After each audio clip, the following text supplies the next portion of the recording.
तो प्रशांत किशोर ने बम तो फोड़ दिया है और माना भी जा रहा है कि इससे एनडीए का चुनाव प्रभावित हो सकता है। लेकिन क्या इंडिया को इसका फायदा होगा? क्योंकि मुद्दों की फहरिस्त में एक और मुद्दा तो जरूर जुड़ गया है जो कि एनडीए को बैकफुट पर धकेल सकता है और इंडिया को मौका दिला सकता है। देखिए, मुद्दों की फहरिस्त में अब ये जो नई लिस्ट तैयार हुई है वो कैसी दिखती है बिहार चुनाव से पहले, एक एक करके आपको दिखाते हैं। सबसे पहला तो यही नया प्रशांत किशोर का भ्रष्टाचार वाला बम जो उन्होंने फोड़ा है, जिसमें सरकार में शामिल बड़े चेहरों पर उंगली उठी है। सम्राट चौधरी से लेकर आपने देखा मंगल पांडे, अशोक चौधरी, उन पर भी सवाल दागे गए हैं। संजय जायसवाल जो सांसद वो भी शामिल है। भ्रष्टाचार पर पीएम मोदी के नारे को एक तरीके से ये झटका देता है।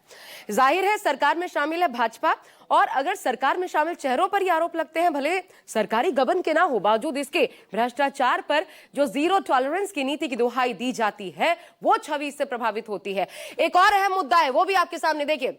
सुशासन में लॉ एंड ऑर्डर का सवाल यहां पर उठ खड़ा होता है।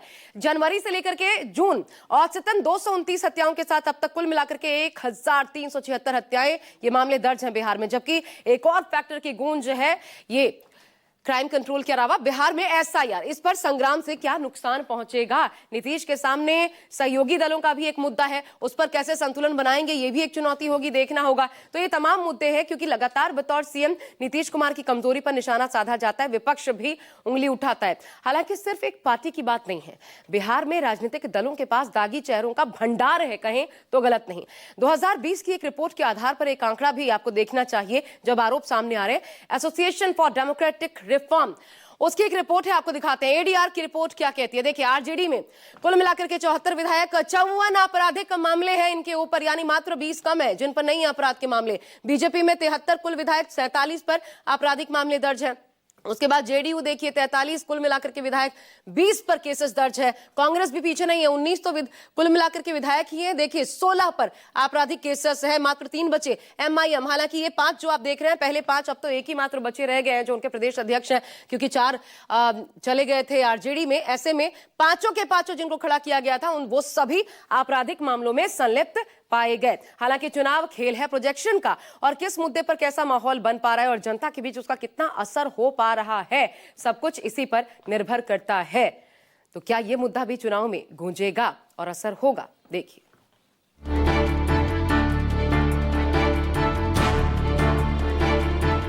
सवाल जो बिहार के हर शख्स के मन में कौंध रहा है, क्या भ्रष्टाचार इस चुनाव का मुख्य मुद्दा बनेगा?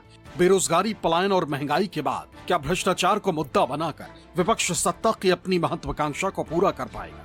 क्योंकि बिहार में भ्रष्टाचार, बेरोजगारी और पलायन और महंगाई के बाद नंबर 2 पर है। विपक्षी दलों ने इसे हथियार बनाया, लेकिन इस पर बिहार के लोग क्या सोचते हैं? उनके लिए भ्रष्टाचार मुद्दा है या नहीं, खुद सुनिए। ऊब गए हैं भ्रष्टाचार से।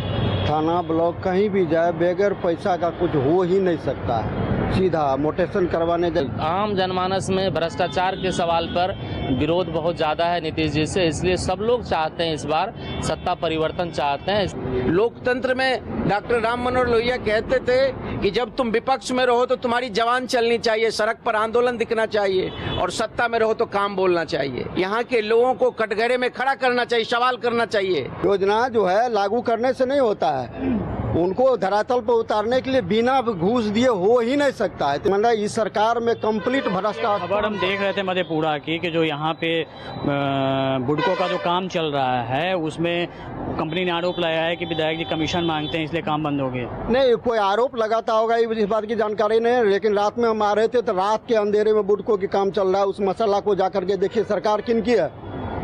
मांगता है तो उन पर एफआईआर कीजिए, अगर विधायक मांग रहा है तो उन पर एफआईआर करवाइए। कंस्ट्रक्शन कंपनी वाला एफआईआर की सरकार किन की है? मेरी सरकार है, महागठबंधन सरकार है। सरकार तो जदयू का है ना, एफआईआर काहे नहीं करवाया? सुनते हैं, ऐसा बात नहीं होता, एफआईआर होना चाहिए उस पर। देश में भ्रष्टाचार का मुद्दा भले ही गरमाया रहा, लेकिन हाल फिलहाल तो बिहार में यह मुद्दा शांत सा दिखा। लेकिन प्रशांत किशोर के ताजा बयान ने इसे फिर से केंद्र में ला दिया है। पीके ने बिहार बीजेपी के प्रदेश अध्यक्ष दिलीप जायसवाल पर सवाल उठाए, जिससे बिहार में सियासी भूचाल आ गया है। दरअसल पीके ने बीजेपी प्रदेश अध्यक्ष दिलीप जायसवाल पर राजेश शाह की हत्या का आरोप लगाया और कहा कि इस मामले में छेड़छाड़ की गई। उन्होंने घोषणा की है कि जनसुराज इस केस को नहीं छोड़ेगा और इस मामले की सीबीआई जांच के लिए हाईकोर्ट में याचिका दायर की गई। अब लगता है कि ये जो कल्प्रिट है वो बच नहीं पाएंगे।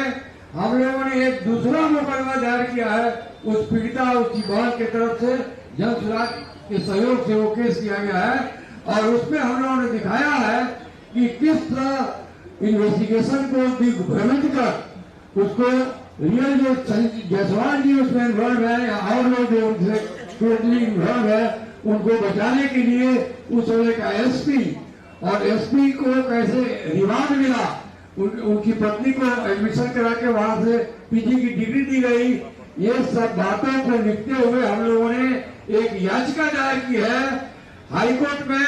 इसकी सुनवाई जल्द होगी और दूध का दूध और पानी का पानी होगा। पीके के इन संगीन आरोपों का जवाब दिलीप जायसवाल की तरफ से तो नहीं दिया गया, न ही वो इन आरोपों पर सफाई देने के लिए सामने आए। लेकिन प्रशांत किशोर ने जितने भी आरोप एनडीए नेताओं पर लगाए और बिहार विधानसभा चुनाव को दिलचस्प बनाने की कोशिश की, उस पर बीजेपी नेताओं ने सफाई दी, जिनका कहना है कि पीके के आरोप निराधार हैं और सिर्फ चुनाव में माइलेज लेने के लिए लगाए गए। प्रशांत किशोर एक बहेलिया है, केवल झूठे व फरेब की राजनीति करना उनका काम है। इतिहास गवाह है, जब कोई व्यक्ति मुसीबत में फंसता है तो वह अक्सर गलत ही हल ढूंढने का प्रयास करता है और आज प्रशांत किशोर भी वही गलत हल ढूंढने का काम किए हैं। प्रशांत किशोर हमारी पार्टी के नेताओं के ऊपर झूठे और बेबुनियाद आरोप लगाने का काम कर रहे हैं और जब हमारी पार्टी के नेता डॉक्टर संजय जायसवाल जी ने प्रमाण के साथ उनसे सवाल पूछने का काम किया तो वे भागते फिर रहे हैं। चुनाव देश का हो या फिर राज्य का, चुनाव राजनीतिक दल मुद्दों पर लड़ते हैं। अब तक विपक्ष बिहार में वोट चोरी के मुद्दे को आगे रखकर चल रहा है, लेकिन भ्रष्टाचार का मुद्दा काम कर गया तो गेम चेंजर भी बन सकता है। दिल्ली विधानसभा चुनाव में बीजेपी ने केजरीवाल सरकार को भ्रष्टाचार के मुद्दे पर घेरा था और यह मुद्दा ऐसा हिट हुआ कि बीजेपी का 27 साल का वनवास खत्म हो गया। अब बिहार में प्रशांत किशोर ने भ्रष्टाचार के मुद्दे को उछाला है, लेकिन इसका नफा नुकसान किसे और कितना होगा ये समय बताएगा और बिहार की जनता तय करेगी कि उसके लिए मुद्दे जरूरी हैं या फिर विचारधारा। पटना से अमिताभ ओझा के साथ ब्यूरो रिपोर्ट, न्यूज़ 24।